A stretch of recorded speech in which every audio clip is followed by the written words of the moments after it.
নমস্কার, পাপুনের গল্পঘর চ্যানেলে আপনাদের সবাইকে স্বাগত। আজকের লেখাটি ডিআরডিওর এক বিজ্ঞানী পাঠিয়েছেন। রেফারেন্স নেই যদিও, এত তথ্য ফ্যাক্ট চেক করা সম্ভব নয়। যাই হোক, অত্যন্ত স্পর্শকাতর দুর্মূল্য লেখাটি ভিডিও করার লোভ সামলাতে পারলাম না। চলুন আজকের এই তথ্যটি গল্পের আকারে আপনাদের সামনে তুলে ধরে। নেতাজিকে হত্যা করার জন্য ব্রিটিশ সরকার গোয়েন্দা লাগিয়েছিল। নাম ইন্সপেক্টর শ্রীকান্ত জয়রঞ্জন দাস, ইংরেজের প্রভুভক্ত অফিসার। সুযোগ পেয়ে শ্রীকান্ত জয়রঞ্জন দাস নেতাজিকে হত্যার জন্যে গুলি চালালো, কিন্তু সেই গুলি নেতাজির গাড়ির চালককে বিদ্ধ করে। সেখানেই সেই মুহূর্তে উপস্থিত ছিলেন আজাদ হিন্দ ফৌজের রানী ঝাঁসি রেজিমেন্টের সদস্যা নীরা আর্য। জয়রঞ্জনকে তিনি দ্বিতীয় সুযোগ দেননি। চোখের পলকে নীরা শ্রীকান্ত জয়রঞ্জনের পেটে বেয়নেট চালিয়ে তাকে হত্যা করেন। গল্পটা এত সরল হয়েই থেকে যেত যদি না জানা যেত যে শ্রীকান্ত জয়রঞ্জন ছিলেন নীরা আর্যের স্বামী। হ্যাঁ, নেতাজি ও দেশের জন্যে নিজের স্বামীকে হত্যা করতেও দ্বিধাবোধ করেননি নীরা আর্য। এই ঘটনার পর নেতাজি নীরাকে অভিহিত করেছিলেন নাগিনী নামে। নীরা আর্য 1902 সালের 5ই মার্চ ভারতের তৎকালীন ইউনাইটেড প্রদেশের অধুনা উত্তরপ্রদেশ রাজ্যে জন্মগ্রহণ করেছিলেন। তার পিতা শেঠ ছাজ্জুমল ছিলেন সে সময়ের এক বিশিষ্ট ব্যবসায়ী। তার পিতার ব্যবসার মূল কেন্দ্র ছিল কলকাতা, তাই কলকাতাতে তার পড়াশুনো শুরু হয়েছিল। নীরা আর্য হিন্দি, ইংরেজি, বাংলার পাশাপাশি আরও অনেক ভাষায় দক্ষ ছিলেন। সম্ভবত ব্যবসায়িক স্বার্থেই শেঠ ছাজ্জুমল মেয়ের বিয়ে দেন ব্রিটিশ ভারতের সিআইডি ইন্সপেক্টর শ্রীকান্ত জয়রঞ্জন দাসের সাথে। নীরা ছিলেন চরম জাতীয়তাবাদী। বিয়ের আগে বাবাকে লুকিয়ে দাদা বসন্ত কুমারের সাথে যোগ দিয়েছিলেন নানা আন্দোলনে। ফলে স্বামী স্ত্রীর মধ্যে আদর্শগত পার্থক্য ছিলই।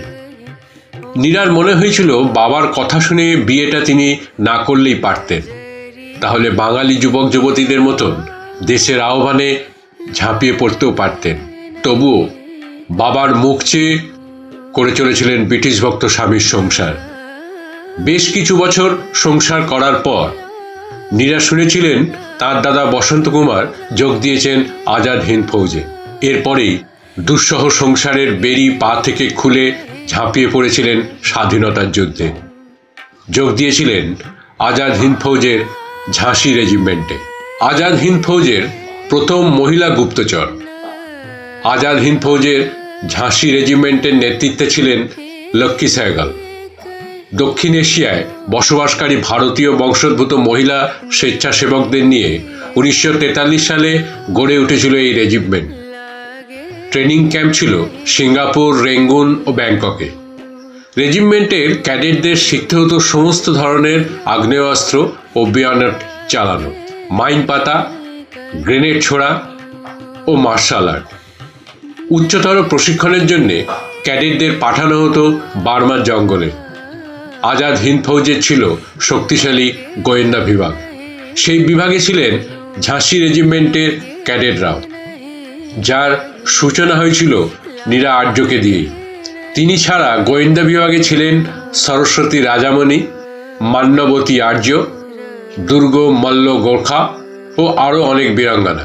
নীরা আর্য তার আত্মকথায় লিখেছেন, তারা চুল ছেটে ছেলেদের পোশাক পরে বিভিন্ন কাজের অছিলায় ব্রিটিশ অফিসারদের বাড়ি ও সেনা শিবিরে প্রবেশ করতেন তথ্য সংগ্রহ করার জন্যে। এরপর তথ্যগুলি পাঠানো হতো নেতাজির কাছে। কখনো কখনো তাদেরকে দিয়ে অত্যন্ত গুরুত্বপূর্ণ নথি হাত বদল করা হতো। বলে দেওয়া হতো কোনোভাবেই যেন নথিগুলি ব্রিটিশদের হাতে না যায়। ধরা পড়ার সম্ভাবনা থাকলে প্রথমে নথিগুলি পুড়িয়ে দিতে হবে, তারপর পিস্তল চালিয়ে করতে হবে আত্মহত্যা। কঠোরভাবে এই আদেশ মেনে চলতেন ঝাঁসি রেজিমেন্টের গোয়েন্দারা। একদিন সামান্য অসতর্ক হওয়ায় ব্রিটিশদের হাতে ধরা পড়ে গিয়েছিলেন দুর্গামল্ল গোর্খা। আত্মহত্যা করার সুযোগটুকুও পাননি। নেতাজির হদিশ পাওয়ার জন্যে দুর্গার ওপর অমানসিক অত্যাচার শুরু করেছিল ব্রিটিশরা। তাদের কবল থেকে দুর্গাকে উদ্ধার করার জন্য এক দুঃসাহসী অভিযানের সিদ্ধান্ত নিয়েছিলেন নীরা আর্য ও সরস্বতী রাজামণি। বৃহন্নলা সেজে তারা ঢুকে পড়েছিলেন সেই ব্রিটিশ শিবিরে, যেখানে বন্দি করে রাখা হয়েছিল দুর্গাকে। নেচে গেয়ে ব্রিটিশ অফিসারদের বিশ্বাস অর্জন করেছিলেন দুই বীরাঙ্গনা। সুযোগ বুঝে অফিসারদের সুরার গ্লাসে মিশিয়ে দিয়েছিলেন আফিম। অফিসারেরা নেশায় আচ্ছন্ন হয়ে যাওয়ার পর বন্দি দুর্গাকে শেকল মুক্ত করে তারা নিয়ে এসেছিলেন সেনা ছাউনির বাইরে। তিনজনকে দেখে ফেলেছিলেন এক সেনা, গুলি চালিয়ে দিয়েছিল। গুলি লেগেছিল সরস্বতী রাজামণির পায়ে। রক্তাক্ত সরস্বতীকে নিয়ে নীরা ও দুর্গা হারিয়ে গিয়েছিলেন বিপদসংকুল অরণ্যের গভীরে। তারা জানতেন কিছুক্ষণ পরেই অরণ্য জুড়ে শুরু হবে চিরুনি তল্লাশি। তাই ঘন অরণ্যের মধ্যে থাকা একটি উঁচু গাছে উঠে পড়েছিলেন। কয়েক ঘন্টা পরে কানে ভেসে এসেছিল ব্রিটিশ সেনাবাহিনীর জঙ্গল তোলপাড় করার আওয়াজ। কিন্তু গুলি খাওয়া এক নারী যে তার দুই সঙ্গীকে নিয়ে উঁচু গাছের ঘন পাতার আড়ালে লুকিয়ে থাকতে পারেন, সেটা কল্পনাও করতে পারেনি ব্রিটিশরা। তাই এক সময় হতাশ হয়ে ফিরে গিয়েছিলেন ছাউনিতে। গাছের ওপর নীরাদের কেটেছিল 3 দিন। এই 3 দিন তারা না খেয়েছিলেন, ঘুমিয়ে নিতেন পালা করে। তবে নীরা ও দুর্গার সবথেকে বেশি চিন্তা ছিল সরস্বতীকে নিয়ে, কারণ তার পায়ের ক্ষত ক্রমশ বিষিয়ে যাচ্ছিল। বাধ্য হয়ে 3 দিন পর গাছ থেকে নেমে পড়েছিলেন তারা। দুর্গম অরণ্যে ছিল পথ হারানোর সম্ভাবনা, কিন্তু তাদের 3 জনেরই নেওয়া ছিল অরণ্য যুদ্ধের প্রশিক্ষণ। তাই তারা জানতেন অরণ্যে পথ হারালে কিভাবে হারানো পথ খুঁজে নিতে হয়। কয়েকদিন পর 3 বীরাঙ্গনা এসে পৌঁছেছিলেন আজাদ হিন্দ ফৌজের গোপন ক্যাম্পে। ঝর্ণার জল ও বুনো ফল ছাড়া এই কদিন কিছুই পেটে পড়েনি তাদের। ক্যাম্পে ফেরার পর শুরু হয়েছিল সরস্বতীর চিকিৎসা। সুস্থ হয়ে উঠেছিলেন সরস্বতী। এই দুঃসাহসী অভিযানের জন্য নীরা ও সরস্বতীকে পুরস্কৃত করেছিলেন নেতাজি। সরস্বতী রাজামণি হয়েছিলেন ঝাঁসি বাহিনীর লেফটেন্যান্ট ও নীরা আর্য ক্যাপ্টেন। মিত্রশক্তির হাতে ধরা পড়েছিলেন আজাদ হিন্দ ফৌজের হাজার হাজার সেনানী। তাদের একটি বড় অংশকে ফিরিয়ে আনা হয়েছিল ভারতে।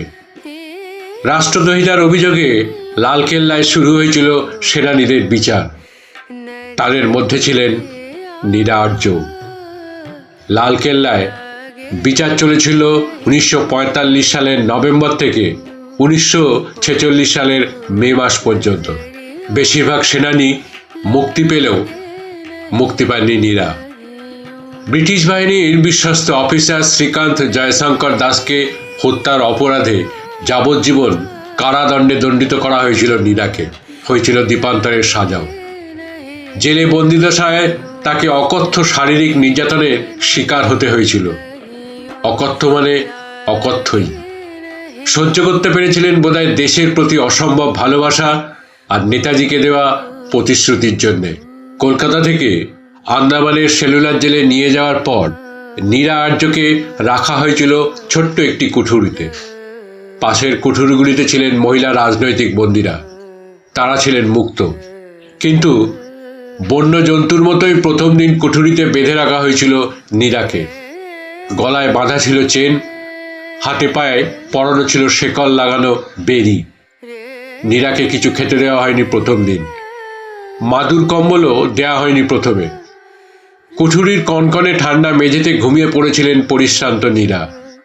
মাঝরাতে এক প্রহরী কুঠুরিতে ঢুকে গায়ের ওপর 2টো কম্বল ছড়িয়ে দিয়ে গিয়েছিল। সকালবেলায় জুটেছিল প্রথম খাবার। খেতে দেওয়া হয়েছিল ফুটন্ত খিচুড়ি। এরপর একজন কামারকে সঙ্গে নিয়ে কুঠুরিতে ঢুকেছিলেন ব্রিটিশ জেলার।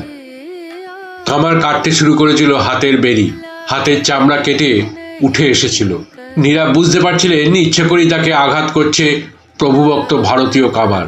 তবুও যন্ত্রণা সহ্য করেছিলেন দাঁতে দাঁত চেপে। কিন্তু পায়ের বেরি কাটতে গিয়ে পায়ের হাড়ে হাতুড়ি মারতে শুরু করেছিল কামার। চিৎকার করে উঠেছিলেন নীরা, তুমি কি অন্ধ? পায়ে হাতুড়ি মারছো কেন? কামার বলেছিল, পায়ে কেন, দরকার হলে তোমার বুকেও হাতুড়ি মারতে পারি, তুমি কিছুই করতে পারবে না। রাগে ফুঁসতে ফুঁসতে নীরা বলেছিলেন, আমি জানি আমি তোমাদের কৃতদাস, তোমরা যা খুশি করতে পারো আমাকে নিয়ে। এরপর একদলা থুতু কামারের মুখে ছুঁড়ে দিয়ে নীরা বলেছিলেন, মেয়েদের সম্মান করতে শেখো। ঘটনাটি উপভোগ করছিলেন জেলার। এগিয়ে এসে বলেছিলেন, নেতাজি কোথায় সেটা বলে দাও, আমরা তোমায় ছেড়ে দেব। ভাবলে সিনমুখে নীরা বলেছিল, সারা বিশ্ব জানে নেতাজি বিমান দুর্ঘটনায় মারা গিয়েছেন। উত্তেজিত জেলার বলেছিলেন, তুমি মিথ্যা কথা বলছো, সুভাষ বোস এখনো জীবিত। মাথা উঁচু করে নীরা সগর্বে বলেছিলেন, হ্যাঁ, নেতাজি বেঁচে আছেন আমার বুকে। ক্রোধে উন্মত্ত জেলার বলেছিলেন, সুভাষ বোস যদি তোমার বুকে থাকে তাহলে সেখান থেকেও আমরা তাকে বের করে আনবো। এরপর জেলার নীরাকে অমানসিকভাবে মারতে শুরু করেছিলেন, ছিঁড়ে দিয়েছিলেন জামা। এরপর যে বর্বরচিত অত্যাচার করেছিল ব্রিটিশ জেলার, তা কল্পনাতীত। মধ্যযুগীয় অত্যাচার তার কাছে কিছুই নয়। ব্রেস্ট রিপার দিয়ে উপড়ে ফেলা হয়েছিল নীরার স্তন। কদর্যতা পাশবিকতায় হার মেরেছিল মানুষের সামান্যতম বোধ। তবুও নীরার মনে ডানা মেলত একটাই স্বপ্ন, স্বাধীন ভারতের মাটিতে দাঁড়িয়ে সূর্যোদয় দেখবেন।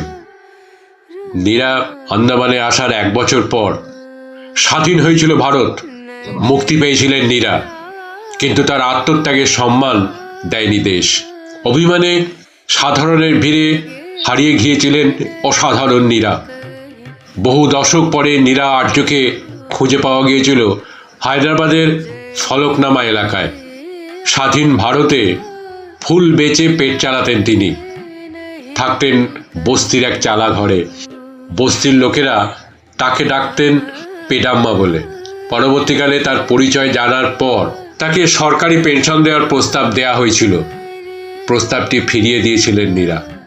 সকলের অলক্ষ্যে 1998 সালে 26শে জুলাই হায়দ্রাবাদের উসমানিয়া হাসপাতালে প্রয়াত হয়েছিলেন 96 বছরের বীরাঙ্গনা নীরা আর্য। রাষ্ট্রীয় মর্যাদায় শেষকৃত্য হয়নি তার, জটেনি গান স্যালুট। সহৃদয় পড়শিরাই তার শেষকৃত্য করেছিলেন। তারাই দিয়েছিলেন ফুলের মালা, ফেলেছিলেন দুফোঁটা চোখের জল। মৃত্যুর কয়েক বছর আগে যে কুঁড়েঘরে নীরা থাকতেন সেটিও গুড়িয়ে দেওয়া হয়েছিল, কারণ সেটি দাঁড়িয়েছিল সরকারি জমির ওপর। সেদিনই নীরা বুঝতে পেরেছিলেন যে যে মাটির জন্যে তিনি রক্ত ঝরিয়েছিলেন, সেই মাটিও তার নিজের ছিল না। এখন নীরা আর্যন নামে একটি পুরস্কার দেওয়া হয়, নীরা আর্যন নামে সিনেমা হবে, কিন্তু মনে রাখবার মানুষ কই?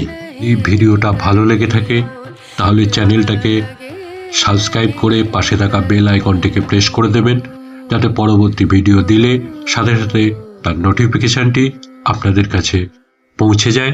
লাইক করবেন, কমেন্টস করবেন। আপনাদের কমেন্টস আমাদের অনুপ্রাণিত করে আবার একটা নতুন ভিডিওর জন্যে। ধন্যবাদ, নমস্কার।